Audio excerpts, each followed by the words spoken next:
dia a todas, bom dia a todos. Sejam muito bem-vindas e bem-vindos a mais um ICL Mercado e Investimentos. Hoje a gente traz aí a notícia de como fecharam um pouco as bolsas ontem, como isso refletiu aí no mercado hoje, principalmente na Ásia pela manhã. A gente teve aí bastante reflexo do dia de ontem, que foi muito volátil. Mas a gente também vai passar por assuntos aqui do Brasil, como a regulação dos aplicativos e dos motoristas, entregadores de aplicativos. A gente tem safra de grãos para discutir com vocês. Então, uma série aí de fatores para a gente falar. Mas antes, eu quero dar bom dia para o André. Bom dia, André. Como é que você está nessa manhã? Bom dia, Débora. Bom dia a todos os nossos telespectadores. Dia bem cheio, né? Porque a gente teve a divulgação da previsão de safra de grãos. A gente sabe a importância que tem esse tema aqui para a economia brasileira. Vamos discutir um pouco a regulação aí dos trabalhadores que trabalham com apps, por exemplo, com aplicativos como iFood, como Uber. Então, tem uma nova proposta que está chegando para o governo. Vamos falar do crescimento econômico, as novas previsões do FMI, que é provavelmente a estrela do dia aí para a gente fazer alguns comentários, mas ainda a gente tem esse mundo aí que está sendo afetado por esse conflito entre Hamas e Israel ainda, então você ainda tem repercussões, mas você já tem algumas recuperações das especulações, principalmente no mercado de petróleo, a China dando alguns sinais positivos, mesmo com alguns problemas no setor imobiliário. E aí, Débora, como que estamos aí nesse mundão? Vamos começar pela Ásia, o que está acontecendo aí na Ásia? Notícia no nosso site aí para vocês verem também um resumão aí do que está acontecendo no mundo, mas Débora, dê então a nossa versão do resumo aí dos acontecimentos globais aí dessa manhã. Olha, André, para falar da Ásia hoje, eu tenho que voltar ontem para o mercado global, principalmente os mercados que fecharam depois que a Ásia já tinha ali encerrado a sua sessão. Então, a gente teve um dia muito volátil aqui e fora, né? Não foi só no Brasil que a Bolsa ficou ali oscilando entre perdas e ganhos, a gente vê esse mesmo movimento vindo de Nova York e isso tem uma explicação, isso tem um porquê. Então, primeiro, quando começa o dia, a gente tem muita incerteza ainda de como vai desdobrar o dia, como é que as especulações no mercado de petróleo mesmo vão afetar ali os mercados globais, se isso vai ser persistente ou não. Tinha uma grande preocupação, um grande receio de que o Irã fosse adicionado ao conflito. Lá a gente tem um estreito muito importante que passa 20% da produção de petróleo.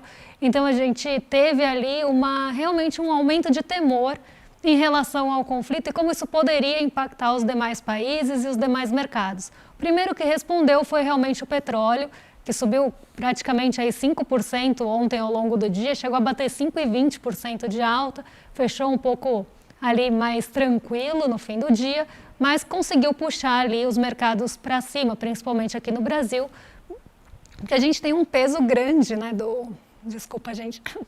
A gente tem um peso grande do petróleo na nossa bolsa. Então, ontem, como eu mostrei para vocês, as ações de petróleo subiam em bloco. Todos os destaques positivos eram ligados ao petróleo e os negativos também, porque a gente teve uma tendência global, como eu já tinha até alertado pela manhã, de companhias aéreas operando ali no negativo, tendo perdas ontem, porque o preço do petróleo subiu e a gente tem ali derivados do petróleo que são usados como querosene de aviação, nas companhias aéreas, isso aumenta custo, e isso faz também com que a empresa tenha ali um viés negativo. Então, isso não foi algo exclusivo do Brasil, isso foram tendências globais. O que aconteceu ao longo da tarde que isso mudou a direção e afetou a Ásia pela manhã?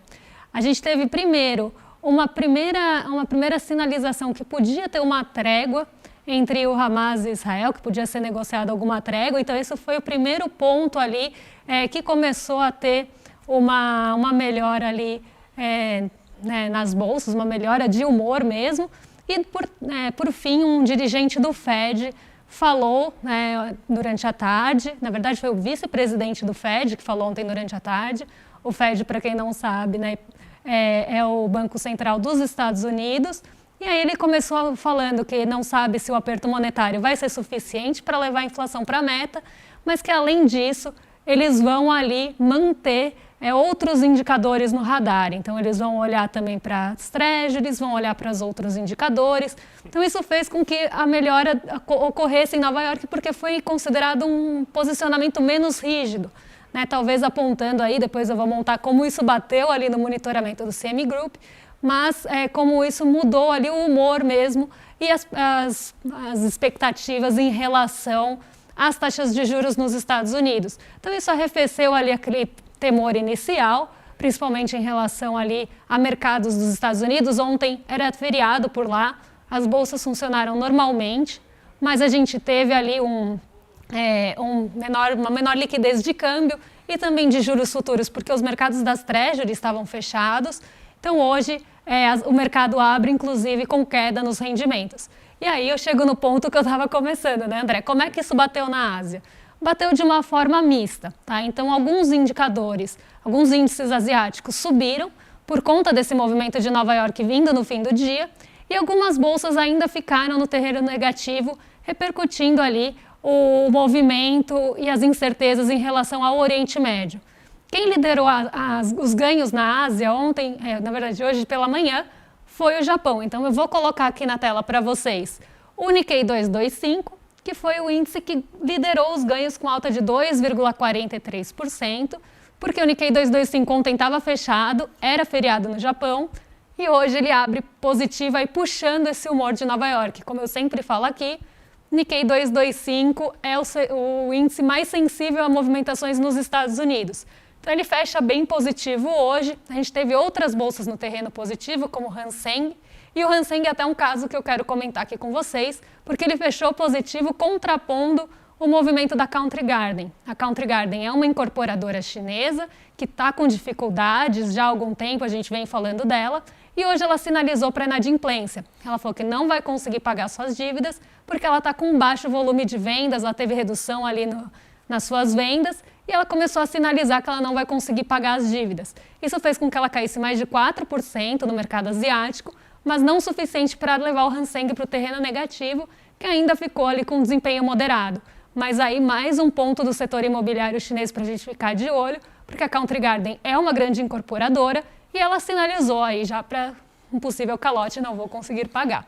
Então esse é o resumão aí, um resumo grande, porque a gente teve muita coisa acontecendo na tarde de ontem e no comecinho da manhã hoje, André. Perfeito, Débora. Então vamos agora para o nosso Brasilzão, que você teve notícias importantes divulgadas pelo IBGE. A safra de grãos foi revelada, notícia inclusive no nosso site, né? Então você teve, na verdade não é a safra de grãos em si, é uma expectativa até o final do ano. A gente está agora com expectativa de 318,1 milhões de toneladas de grãos sendo produzidas até o final desse ano, né, de 2023. Se a gente for comparar com a estimativa do último mês, ou seja, do mês de agosto, a estimativa já é 1,5% maior, ou seja, já teve um aumento bem considerável das expectativas agora. E se comparar com o ano passado, o aumento é absurdamente maior, porque esse ano a gente deve produzir mais de 20,9% a mais de grãos, e sendo que ano passado, mesmo com os problemas da soja, a gente teve uma safra recorde de grãos. Então, a gente vai ampliar e em muito o recorde agrário aí para a economia brasileira. A gente montou, inclusive, aqui para vocês agora uma arte, né, um gráfico mostrando como que está se dando a variação, ou seja, quais são os itens que estão tendo uma safra maior, uma safra menor, e o que a gente tem é justamente o seguinte: aqueles itens mais voltados para a exportação estão aumentando sua safra, e os itens de consumo interno estão reduzindo sua safra. O feijão, vamos lá, primeiro para o feijão, né? O feijão na primeira e a segunda safra, que são as safras que mais importam mesmo, a terceira safra, quase como uma safrinha que eles chamam, né? Uma safra que é basicamente assim, o resto mesmo assim do que sobrou aí das outras safras, né? Simplesmente uma safra bem pequena, ela vai ter um aumento da terceira safra de 20% em relação ao ano anterior. Mas se pegar as duas primeiras safras, que são as que importam, você vai ter uma queda de 7,4% e 9,9% respectivamente. Ou seja, o Brasil está produzindo menos feijão e até porque está produzindo em menor área também feijão. Então não é uma questão simplesmente de produtividade, a gente está reduzindo a área de plantio de feijão durante esse ano. O arroz, você vai ter uma queda de 5,1%, o Brasil até tem uma certa exportação de arroz, mas o lugar onde mais se planta arroz no Brasil é o sul.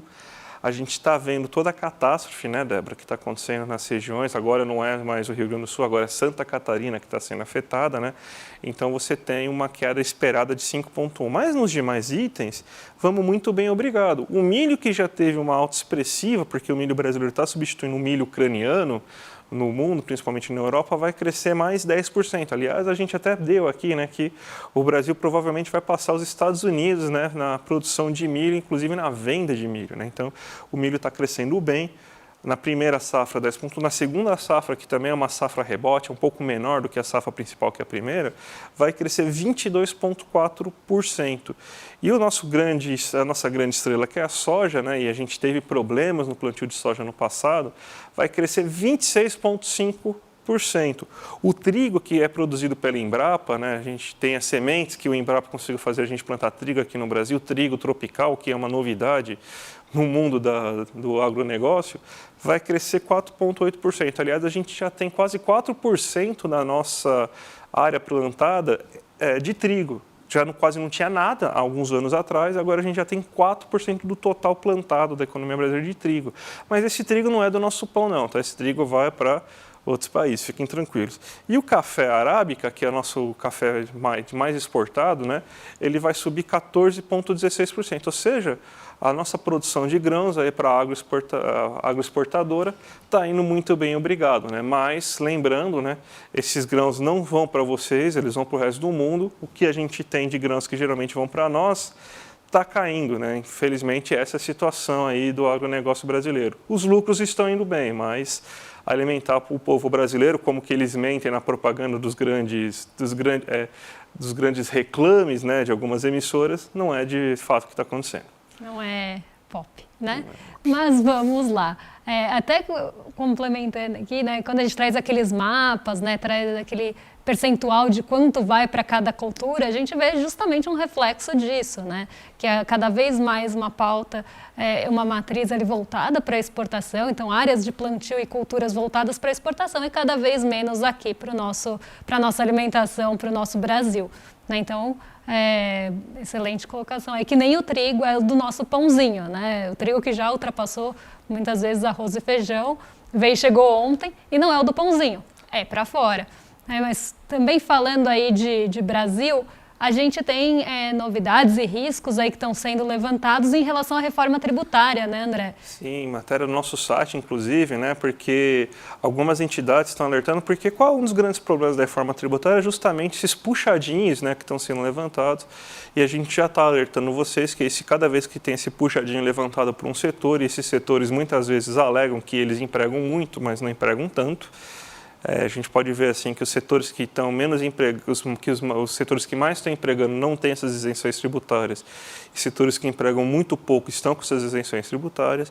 E agora chegou a vez do Instituto Sou da Paz e a Oxfam elaborar um estudo mostrando que existem brechas dentro da reforma tributária por um dos puxadinhos mais complicados, que além de elevar provavelmente o IVA no cálculo final da reforma tributária, vai fazer com que exista isenção tributária de armamentos.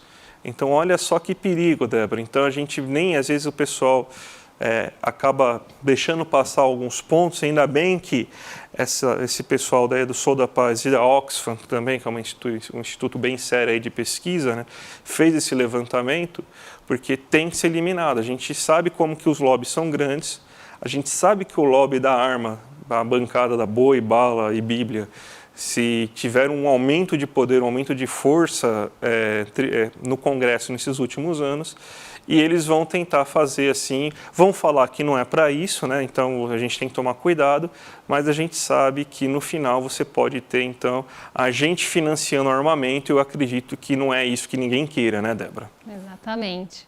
E temos aí notícia também no nosso site, né, sobre aquela polêmica, até que a gente trouxe aí na semana passada, né, sobre os aplicativos e a regulação desses aplicativos. Não seria ali a priori uma mudança brusca, né, provavelmente uma CLT, mas uma regulamentação mesmo desses trabalhadores, para que eles tenham ali alguma segurança também, né, de contribuição previdenciária, piso salarial. Então, isso que foi o proposto pelo projeto, né, que eles tenham pelo menos aí esses pisos de rodada por hora, né, para motoristas de aplicativo e entregadores também, que a gente sabe quão precarizada está a situação desses trabalhadores, né? É importante, né, justamente porque muito se fala, né, se são os CEOs de mim mesmo, né, eu sou empreendedor, sou chefe de mim mesmo, e não é bem assim que acontece a coisa, né?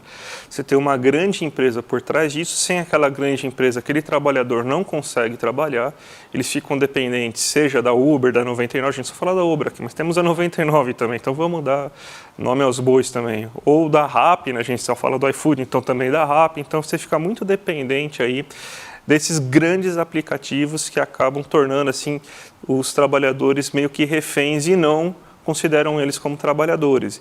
E muitos dos trabalhadores que estão dentro dessa categoria, eles não querem trabalhar na modalidade CLT, né?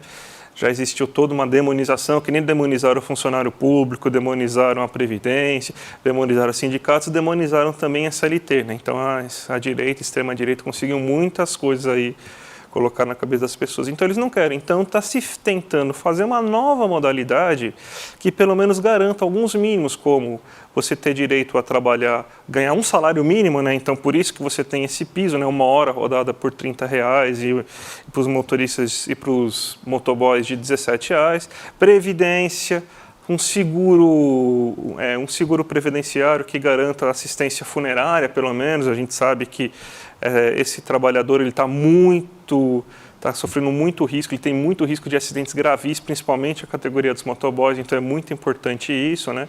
Então, pelo menos alguma medida para dar alguma certa proteção social para esse tipo de trabalhador que ele hoje está completamente desprotegido aí, justamente nessa brecha aí que conseguiram levantar, Débora. Sabe o que eu estava pensando aqui enquanto você falava, André? A gente estava listando, né? Demonizou o servidor público, depois demonizou a Previdência, depois demonizou o sindicato, a CLT e o denominador comum desses 4, o que é, né? O trabalhador.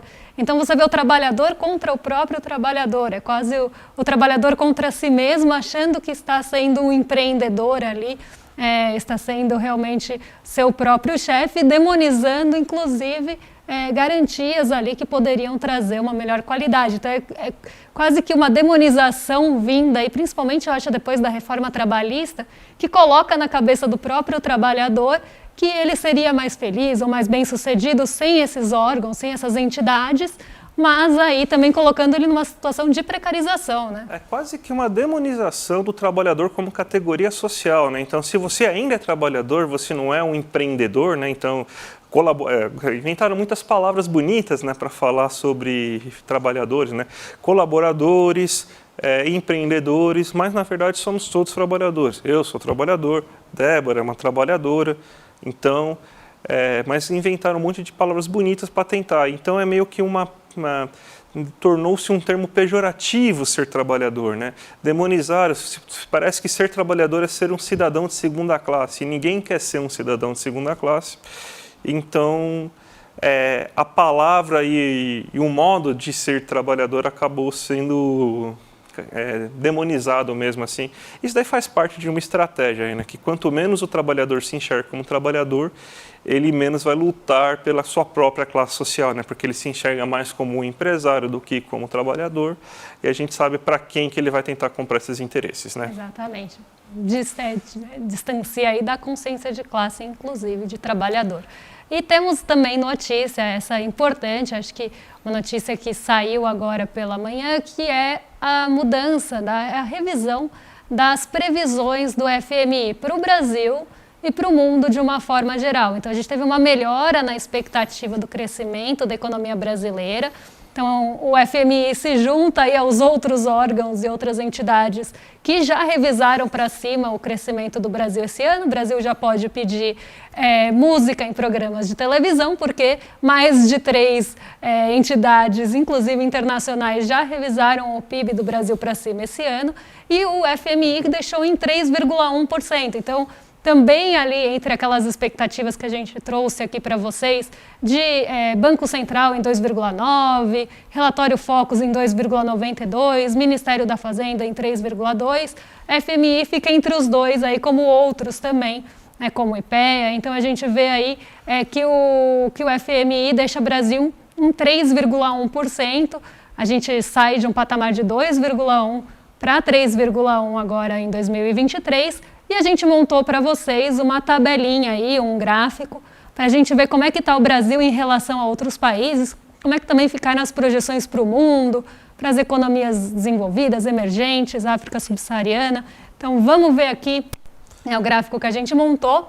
Aqui na barrinha branca a gente tem previsões do FMI para 2023 e na barrinha azul para 2024. Então, para o mundo, a gente tem uma expectativa de 3% para 2023 e 2,9% para o ano que vem. Dá para a gente ver que o Brasil ficou acima dessa média mundial, ficou com 3,1% para esse ano pelo menos. Temos aí Estados Unidos com 2,1% para esse ano e 1,5% para o ano que vem. Zona do euro, 0,7%, a gente vem falando aqui bastante das dificuldades que a Europa está enfrentando para conseguir crescer, para ter produção industrial, para ter crescimento nos serviços. Então, a projeção aí do FMI vem, inclusive, corroborando com isso, 0,7% de crescimento para esse ano. O Japão, 2%. Economias desenvolvidas como um todo, aí, como grupo, 1,5% nesse ano. Emergentes em desenvolvimento 4%, aí o Brasil fica embaixo da média, fica abaixo da média dos emergentes, porque a gente tem dois motores aí jogando essa média para cima, que é a China e a Índia, então 5% de expectativa de crescimento para a China nesse ano e Índia em 6,3%, mas quando a gente pega a média América Latina e Caribe, o Brasil também fica acima, porque a expectativa é que a América Latina e Caribe subam, cresçam 2,3%. México aí um pouquinho acima do Brasil esse ano, 3,20%, e África subsaariana, 3,30%. Então aqui a gente vê um raio-x do que espera o FMI e o Brasil acima de várias médias, aí, inclusive mundial. Então a gente vê essa melhora na perspectiva do crescimento para o Brasil esse ano e não à toa, André? O crescimento do mundo esse ano está sendo puxado principalmente pelos BRICS, pelos países em desenvolvimento, os países centrais, principalmente a Europa, estão com muita dificuldade de crescimento. Você tem todos os problemas que a guerra entre Rússia e Ucrânia, agora esse conflito entre Hamas e Israel podem ocasionar. A Alemanha vai ficar sem mais uma fonte de gás, possivelmente, para ajudar a produção industrial alemã. Então, se o buraco já estava grande, agora vai aumentar. Você vê o Reino Unido com um crescimento muito marginal, muito pouco crescimento. Então, a Europa realmente está com muita dificuldade, ainda está com aperto monetário. Os Estados Unidos estão crescendo, apesar de todos os esforços do FMI, do Fed, eles estão conseguindo crescer. Eles não queriam esse crescimento, gente. Acredita em vocês, eles estão achando que estão crescendo muito. Eles estão se esforçando muito para não crescer tanto, mas não estão conseguindo. Então, a gente tem essa situação. Então, você vê que o mundo está sendo puxado por China. A China deve crescer mais ou menos, segundo a FMI, no que está sendo esperado, 5%. A gente já viu previsões abaixo. A Índia deve ser um dos principais motores do mundo. Ela é um dos principais motores do mundo. Está crescendo numa velocidade assustadora. Então, o que a China foi nos anos 2000, a Índia está sendo agora nos anos 2020. E o Brasil está conseguindo aí melhorar os seus números. Tem mais um gráfico para você mostrar para a gente, Débora? Tem mais um gráfico de outras projeções do FMI, agora especificamente para o Brasil. Então, a gente tem também projeções de desemprego, IPCA, que seria inflação ao consumidor, não o IPCA em si, mas a inflação ao consumidor, desemprego e PIB, que a gente já falou. Então, a gente vê aí 2022, que já é o dado consolidado, e as projeções 23 e 24. E aí a gente vê que para inflação ao consumidor, a gente tem 9,28 em 2022, a expectativa é que fique em 4,73 nesse ano, abaixo inclusive de outras projeções que a gente vê para a inflação ao consumidor, e ano que vem 4,45. Desemprego, o FMI espera que saia ali de uma base de 9,25 no ano passado para 8,33 nesse ano, um pouco acima dos patamares atuais. E crescimento aí, a gente colocou o PIB só para comparação, só para fechar o quadro, mas a gente tem aí os outros dois indicadores também sendo previstos aí pelo FMI para o nosso Brasilzão. Perfeito, Débora. Então vamos agora para o nosso giro de mercado aqui no Brasil, o que está acontecendo, quais são as referências, até porque você tem o CMA Group também, Mas vamos primeiro aí colocar na sua tela para você falar o que está acontecendo com o Ibovespa, o que está acontecendo com o petróleo no dia de hoje aí. Parece que o petróleo teve uma queda depois daquele susto ontem, Parece que as especulações voltaram ao normal, É isso mesmo? Voltaram um pouquinho, Não voltaram tudo. O petróleo ainda é negociado a $87 por barril, mas já tem uma queda de 1,15%, agora 1,17%, justamente porque ontem isso foi uma commodity muito puxada ali, realmente por um susto e um movimento especulativo muitos receios ali realmente de algum entrave no estreito ali, que passa 20% da produção global de petróleo. Então tinha muito receio mesmo, muito temor de que a gente tivesse realmente um impacto mais direto e mais rápido na produção de petróleo e na distribuição de petróleo também. Então a gente teve esse primeiro susto mesmo, mas hoje as expectativas já estão um pouco mais calmas e também passou muito do movimento especulativo e o petróleo é negociado a $87 por barril. Ainda num patamar mais elevado do que a gente viu em alguns outros momentos, mas já é um pouco arrefecido em relação aí a ontem, principalmente. A gente teve até o FMI quando lançou, né, esse olhar que ele dá para o mundo. Ele, inclusive, falou que se subisse 10% o preço do petróleo, isso podia trazer uma inflação global 0,4 pontos percentuais maior. Enfim, eles fizeram também esse estudo, porque ontem realmente foi o assunto do dia, foi um susto. O Ibovespa sobe hoje, acompanha bolsas em Nova York, e aqui um pouco também por esse arrefecimento em relação às expectativas de um conflito maior envolvendo outras regiões. Então isso acabou também diminuindo hoje, e porque o dirigente do Fed, vice-presidente do Banco Central dos Estados Unidos e outros dirigentes que estão falando agora, estão apontando realmente para uma inflação não controlada, mas um pouco menos aí, eles estão olhando para núcleos desacelerando. A gente sempre fala que o núcleo, ele exclui os preços voláteis como os combustíveis, como a energia e a alimentação. Esse núcleo está desacelerando e eles sinalizaram que tem a possibilidade dele continuar desacelerando.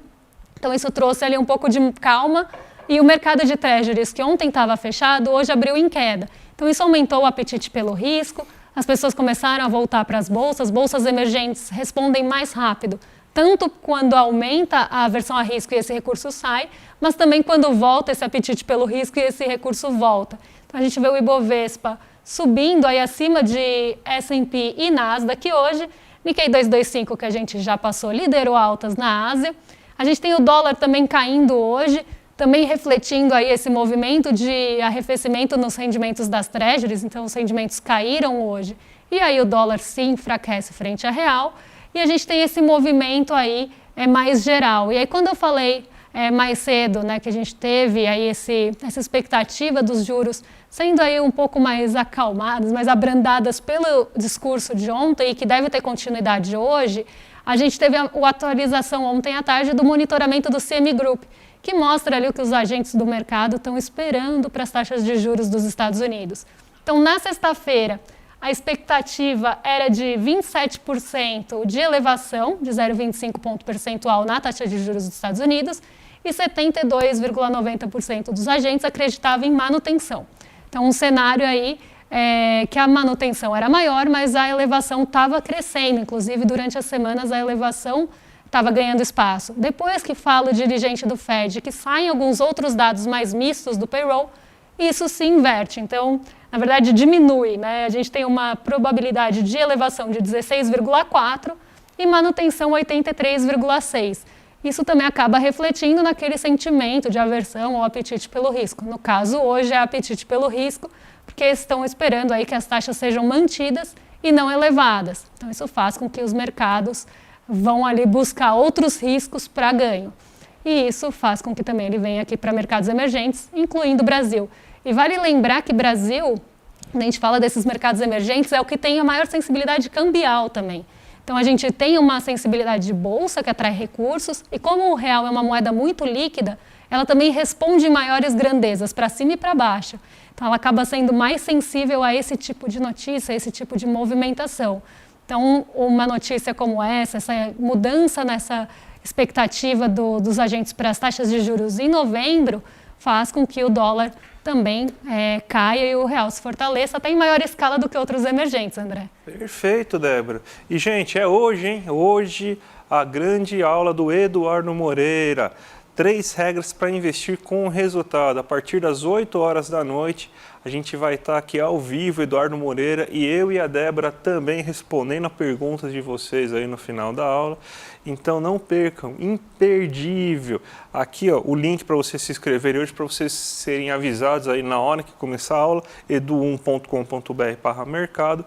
Então, e lembrando, não tem replay, então é só hoje que vocês vão conseguir ver essa aula, gente. Então, imperdível, não percam essa aula e vamos lá, vamos dar audiência aí, que com certeza vai valer a pena vocês acompanharem essa super aula aí de finanças do Eduardo Moreira.